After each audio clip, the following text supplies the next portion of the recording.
अध्यक्ष महोदय, जिल्ह्याच्या ठिकाणी एखाद्या वैद्यकीय महाविद्यालय रुग्णालयामध्ये जर MRI आणि CT स्कॅन 2.5 वर्षापासून बंद असेल तर तुम्ही ती अवस्था काय असू शकते याची कल्पना सुद्धा करू शकत नाही. आणि म्हणून मंत्री महोदयांना माझी अशी विनंती आहे की आम्हाला असं कळतंय की MRI आणि CT स्कॅन मशीन आता हे खाजगी भागीदारीद्वारे ते आता घेण्याचं विभागानं ठरवलेलं आहे. तर त्यामध्ये किती सत्यता आहे आणि असं करण्याचं कारण काय? विभागाकडे काही निधी नाही आहे का? शासनाकडं या बाबींवर खर्च करण्यासाठी पैसा नाही आहे का? म्हणून आपण खाजगी भागीदारीद्वारे हे सगळं घेतोय. आणि मंत्री महोदयांना, अध्यक्ष महोदय, आपल्या माध्यमातून माझी अशी विनंती आहे की लातूर वैद्यकीय महाविद्यालय व रुग्णालय येथे CT स्कॅन आणि MRI मशीन त्वरित आपण मंजूर करावी अशी माझी विनंती आहे. अध्यक्ष महोदय, खरं आहे की PPP तत्वावर आपण CT स्कॅन आणि MRI खरेदी करण्याची निविदा काढलेली आहे. आता हे करत असताना आपण जे दर आकारणार आहोत ते आपले सरकारी दर आहेत. आपण काय जादा दर आकारणार नाही. जो एखादी कंपनी तयार होईल त्याला जागा द्यायची, त्यांना आपलं भांडवल लावायचं आणि ते करायचं, असं एक आहे.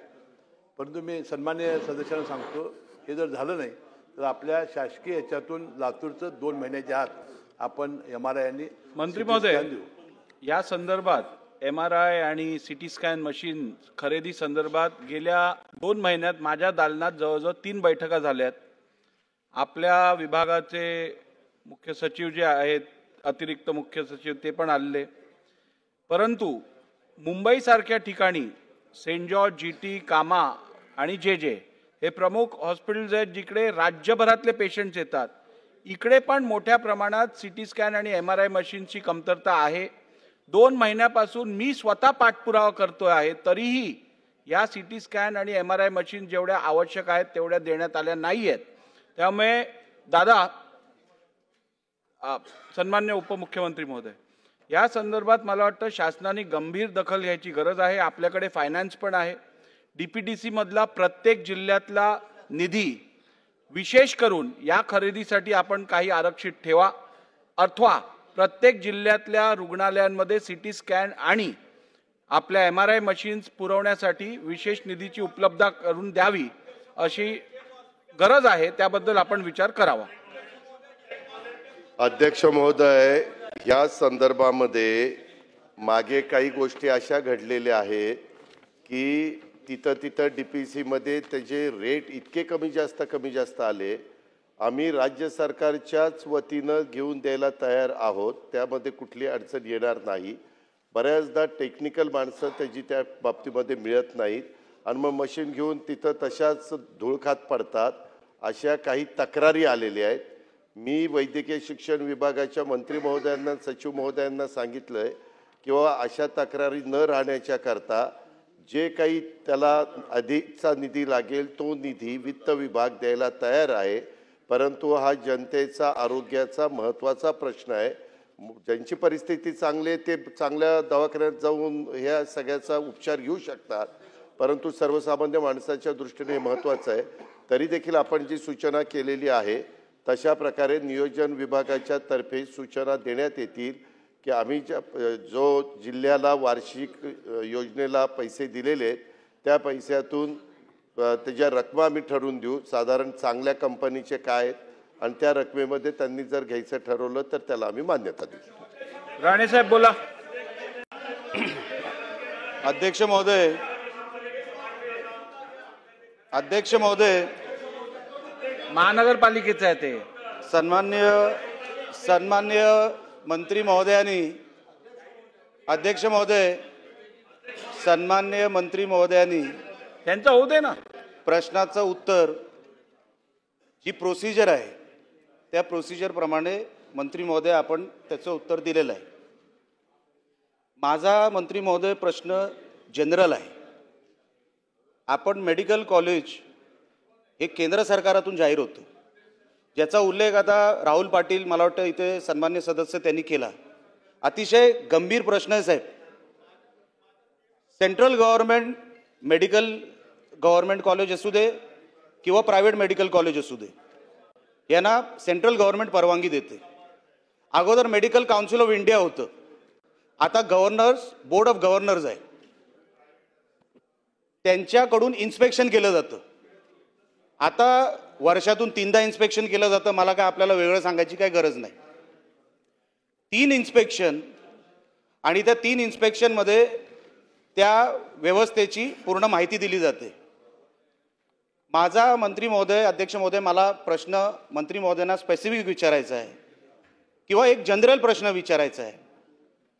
प्रायव्हेट मेडिकल कॉलेज आणि गव्हर्नमेंट मेडिकल कॉलेजला काय वेगळी सूट आहे का? कारण का जेव्हा आपण कंडिशन वाचतो सेंट्रल गव्हर्नमेंटचे, सेंट्रल गव्हर्नमेंटनी क्लिअर कट लिहिलेलं आहे की मेडिकल कॉलेज हे सिव्हिल हॉस्पिटलच्या प्रिमायसेसमध्ये नसावं. सिव्हिल हॉस्पिटलचे त्यांना कुठला इन्फ्रास्ट्रक्चर त्यांना वापरता येता कामा नाही, त्यांची कुठली व्यवस्था त्यांना वापरता येता कामा नाही. आता आमच्या सिंधुदुर्ग मेडिकल कॉलेजची अवस्था काय? सिव्हिल हॉस्पिटल सिंधुदुर्ग हे उचलून आता मेडिकल गव्हर्नमेंट कॉलेजमध्ये हलवलं गेलं. सगळी व्यवस्था तिकडे मेली. सिव्हिल हॉस्पिटलची सगळी व्यवस्था मेली. सिव्हिल सर्जन तिकडे बसतायत साहेब, त्या सिव्हिल सर्जनला कामच नाहीये.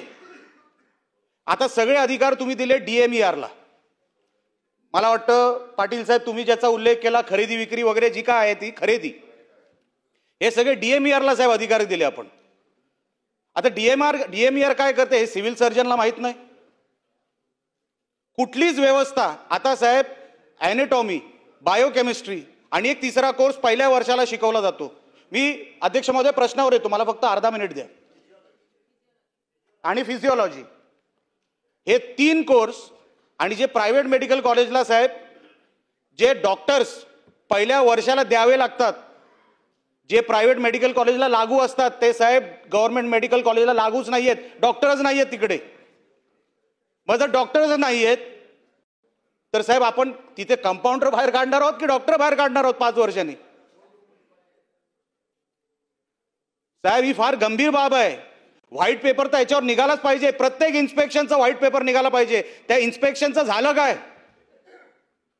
साहेब? तिकडे इन्फ्रास्ट्रक्चर जाऊन बघा. सिव्हिल हॉस्पिटल रिकामा झाला. आता कोणी गरीब माणूस जो सिव्हिल हॉस्पिटलमध्ये जातो उपचार घ्यायला, त्याला सांगितलं जातं तू गोव्याला जा. आता इथे उपचार घेतले जाणार नाही, तू गोव्याला जा, रेफर केलं जातं तिकडे.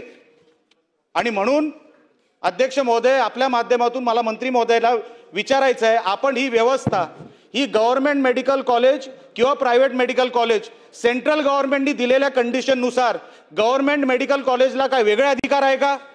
म्हणजे काही करू शकतात का गव्हर्नमेंट मेडिकल कॉलेज? व्यवस्था नाही दिली तरी चालेल का मेडिकल कॉलेजला गव्हर्नमेंटच्या? आणि प्रायव्हेट मेडिकल कॉलेजला काय वेगळी व्यवस्था आहे का? एवढं माझं प्रश्नाचं उत्तर मंत्री महोदयांनी द्यावं.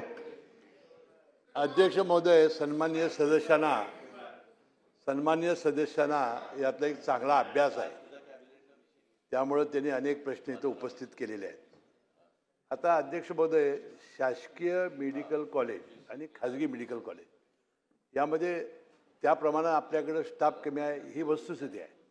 म्हणून आम्ही अनेक कॉलेजमधले काढून स्टाफ नेमणं, त्यांना जास्त पगार देणं, NPA देणं, अशा अनेक व्यवस्था करून आम्ही आता ती फुलफिल करतोय. आता यामध्ये आता 2 गोष्टी काय आहेत, फक्त सिंधुदुर्ग आणि 1-2 जिल्ह्यामध्ये ही कमतरता हे म्हणतायत ते खरं आहे, परंतु थोडे कमी आहे. परंतु तुम्हाला एक सांगतो की आमच्यावर जबाबदारी 2 आहे. एक आहे म्हणजे येणाऱ्या विद्यार्थ्याचं शिक्षण दर्जेदार झालं पाहिजे. आमच्याकडे जे येतात ते 100%